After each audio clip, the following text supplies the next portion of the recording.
मिनश्शैतानिर्रजीम बिस्मिल्लाहिर्रहमानिर्रहीम अल्हम्दुलिल्लाहि रब्बिल आलमीन अस्सलातु वस्सलामु अलैका या रसूलल्लाह अस्सलातु वस्सलामु अलैका या नबी अल्लाह व अहले बैते तय्यबीन अत्ताहिरीन अल-मासूमीन अल-मज़लूमीन अम्मा बाद फ़क़द क़ाल अल्लाहु तआला फ़ी किताबिल मजीद व फ़ुरक़ानिल हमीद व क़ौलुल हक़ बिस्मिल्लाहिर रहमानिर रहीम इन्नल्लाह व मलाइकतहू युसल्लूना अलन नबी या अय्युहल्लज़ीना आमनू सल्लु अलैहि व सल्लिमू तस्लीमा अल्लाहुम्मा सल्लि अला।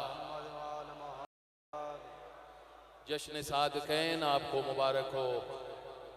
दो हस्तियों की आमद, एक वो जो कुफ़ार में जलवागर हुई और अपने नूर से मक्का को मुनव्वर फरमा दिया, और एक वो जो 82 हिजरी में मुनाफिकीन के अंदर जलवागर हुई और मुनाफिकीन में सादिक का लक़ब करार पाया।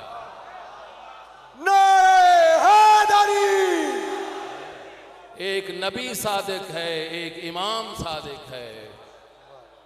आज दुनिया अंग्रेज हो या हिंदू हो, ईसाई हो, इस बात से इनकार नहीं कर सकता कि इमाम जाफर सादिक के शागिर्दों में से हमारे अहले सुन्नत के चारों इमाम या खुद डायरेक्ट शागिर्द हैं या शागिर्दों के शागिर्द हैं। एक ही नस्ब है।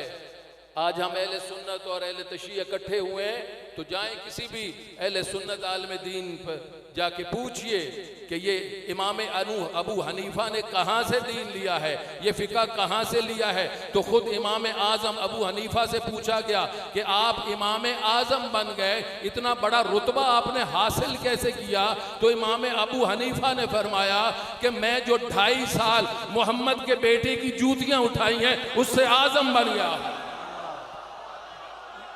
नारे तकबीर, नारे रिसालत, अली हक नारे हैदरी। मैं आज़म का लक़ब पाया है। आज आप बेखौफ व ख़तर यहाँ बैठे हैं, कोरोना पूरी दुनिया में है और आपके दिलों में इश्क़ मुस्तफ़ा धड़क रहा है। ये सांसें आपकी सदका है मुस्तफ़ा के आने की वजह से। कोई शय न होती अगर मेरे नबी ना होते, कोई शय न होती अगर मुस्तफ़ा ना होते। बल्कि आदमियों की क्या बात है, आदम ना होते ना आदमी होता, ना आदम होते ना आदमी होते, ना मूसा होता ना तूर होता, ना कुरान का नज़ूल होता, ना तलावतें होती, ना मस्जिदें होती, ना इबादतें होती। कोई शय न होती, कोई शय नहीं थी जब मेरा नबी था।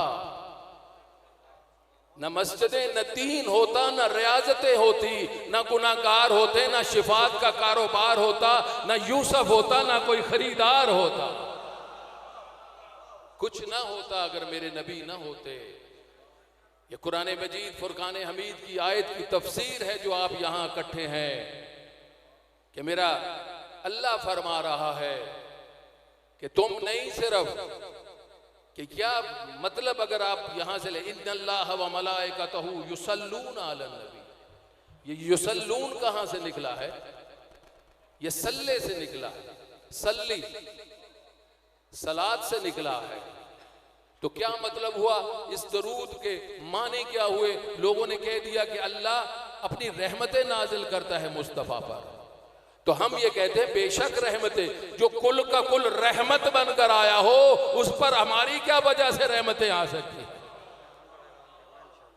तो अल्लाह ने क्यों फरमाया इन्नल्लाह, फरमाया ये हम मिस्दाक बैठे हैं इस आयत करीमा की वजह से। अल्लाह फरमा रहा है मैं और मेरे तमाम फरिश्ते नात पढ़ते हैं मुस्तफ़ा की, तुम भी पढ़ते जाओ नात। सना करते हैं मुस्तफ़ा की, हम सना करते हैं, आओ तुम भी सना करो। हर हुक्म आया है, अल्लाह ने हुक्म दिया है नबियों को अकीमुस सलात कि नमाज को कायम करो। अपनी उम्मत को कहो नमाज को कायम करें। व आतुज़ ज़कात, और ज़कात को अदा करें। रोजे को रखें। सारे अहकाम आए हैं इंसानों के लिए, नबियों के लिए, उम्मतों के लिए। हर नमाज, रोजा, हज, ज़कात, चोरी न करना, तुम न करना, झूठ न बोलना, तुम न करना। कितने मामलात है, कुरान भरा पड़ा है वाजिबात पर और अहकामात कि अल्लाह कह रहा तुम करो, तुम करो, तुम करो, और कोई शय नहीं। एक ही वाहिद है कि मैं मुस्तफ़ा को याद करता हूं, तुम भी याद करो। एक ही काम है जो अल्लाह खुद कर रहा है और फख्र कर रहा है। मैं और मेरे तमाम फरिश्ते मुकर्रब फरिश्ते मेरे नबी का जिक्र करते हैं, उसकी सना करते हैं, उसकी तारीफ करते हैं। ए ईमान वालो, तुम भी तारीफ करो। अगर कुछ मुझसे लेना है तो मुस्तफ़ा के सदके में ले लो। कुछ मुझे राजी करना है तो मेरे महबूब के सदके में राजी कर लो। वो खुद आहद था और उसने अहमद को भेजा। आहद था ना, मैं लफ्जों को बदलूं, आहद था ना, आहद है कि हर काम में हम अगर अल्लाह का किसी को शरीक ठहराएं, किसी काम में अल्लाह का हम शरीक ठहराएं तो मुशरिक बने ना। अल्लाह के कामों में कोई शरीक हो सकता है? नहीं ना, हम मुशरिक बन जाएंगे। अल्लाह के कामों में खुद शरीक हों या किसी को ठहराएं। लेकिन ये है वाहिद दरूद कि अल्लाह कह रहा आओ मेरे साथ शरीक हो जाओ, आओ मेरे साथ शरीक हो जाओ। मेरे फरिश्ते भी हैं, मेरे नबी भी हैं, ओ उम्मतियो आओ तुम भी शरीक हो जाओ। ये वाहिद सलात है जो अल्लाह की इमामत में अदा होती है।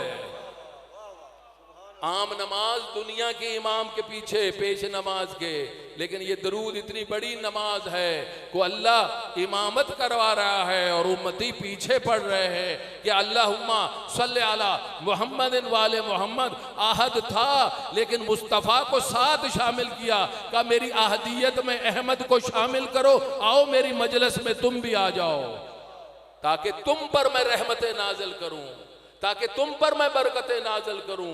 जो कुल की कुल रहमत बनकर आया हो उस पर हम और क्या रहमतें भेजेंगे? हम क्या भेजें? ये हमारे लिए कि तुम आ जाओ मेरे साथ शरीक हो जाओ ताकि मैं तुम पर रहम कर दूं, तुम्हें जहन्नम की आग से बचा लूं। यही वजह थी कि मेरे नबी के दादा ने मेरे नबी का नाम मोहम्मद रखा है। जब हथेली पे आया मेरे नबी के दादा अपने अब्दुल मुतलिब के और हाथों को बुलंद किया और कहा मैंने इसका नाम मोहम्मद रखा है। अब मोहम्मद अगर रखा है, लोग कहते हैं नबी को, हमारे नबी को गैब का इल्म नहीं था, तो मैं कहता हूं अब्दुल मुतलिब ने कहां से लिया? या इल्हाम हुआ है या वही हुई है? नहीं तो अल्लाह को यह नाम कैसे पसंद आता, कलमे में कैसे रखता? या अल्लाह ने अगर गैब का इल्म मोहम्मद नहीं जानते, तुम कहते हो, हम कहते हैं मोहम्मद भी जानते, मोहम्मद का दादा भी जानता। मोहम्मद नाम रखा। मोहम्मद के मानी क्या है? कि जिसकी बहुत ज्यादा तारीफ हो। खुद महमूद बना और बना के अपने महबूब को मोहम्मद भेजा। महमूद, मोहम्मद, आबिद। आबिद जो है जो तारीफ करे, महमूद है जिसकी तारीफ की जाए, मोहम्मद है जिसकी बहुत ज्यादा तारीफ की जाए। भाई अल्लाह तो कह रहा है युसब्बिहु लिल्लाहि मा फिस समावाति व मा फिल अर्ज, हर शय जमीन व आसमान में मेरी तारीफ करती है, हर शय कायनात में मेरी तस्बीह करती है, मेरी तारीफ करती है। तो अल्लाह तू मोहम्मद बनता और रसूल को महमूद बनाता जिसकी सबसे ज्यादा तारीफ है, तू खुद महमूद बना और तूने नबी को मोहम्मद बना के भेजा। तो अजब नहीं आवाज आए कि बंदा है खुदा तू समझता नहीं है कि हर शय कायनात में अंबिया से लेकर फरिश्ते, हूरे, जिन्नात, इंसान, पत्थर, हैवानात, हशरात, मखलूकात जब सब मिलकर कायनात में मेरी तारीफ करे तो मैं महमूद बनता हूं। महमूद जिसकी तारीफ करे वो मोहम्मद बनता है। मिलके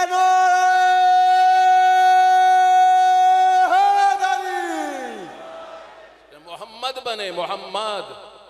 और हम उनकी तारीफ इसलिए करते हैं कि दुनिया में आसानी हो जाए और जिंदगी में आसानी हो। बस एक जुमला आखिरी, मुझे इशारा हो गया है, एक जुमला सुनिएगा कि जब मेरे नबी के वालिद गिरामी जनाब अब्दुल्ला की पेशानी में नूर आया था ना, तो मक्का की हर औरत चाहती थी कि मुझसे शादी हो। अरब की हर औरत उस नूर को देखकर चाहती थी कि मुझसे शादी हो। लेकिन जब शादी नहीं हुई, जनाब आमना के मुकद्दर में ये आया और अल्लाह की वजह से तो फिर जब मेरे नबी का ज़हूर करीब था तो मक्के की औरतों ने बाइकाट किया, कोई करीब नहीं गई। जाके तारीख में पढ़ लीजिए, कोई नहीं गई।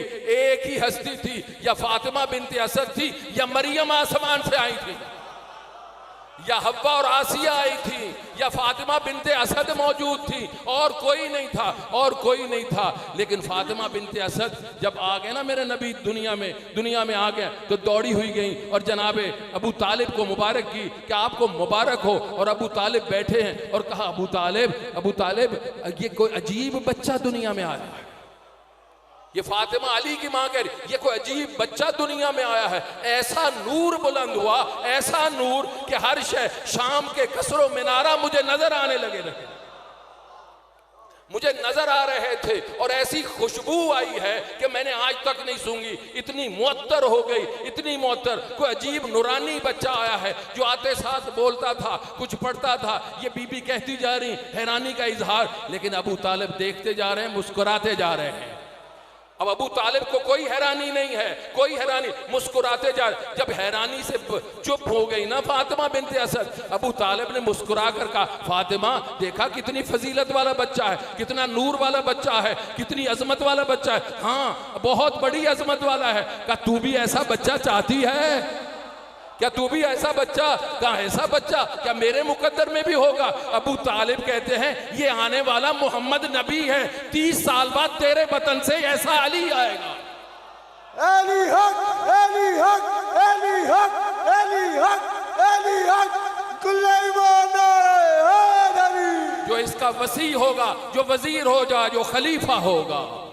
वमा अलैना इल्ला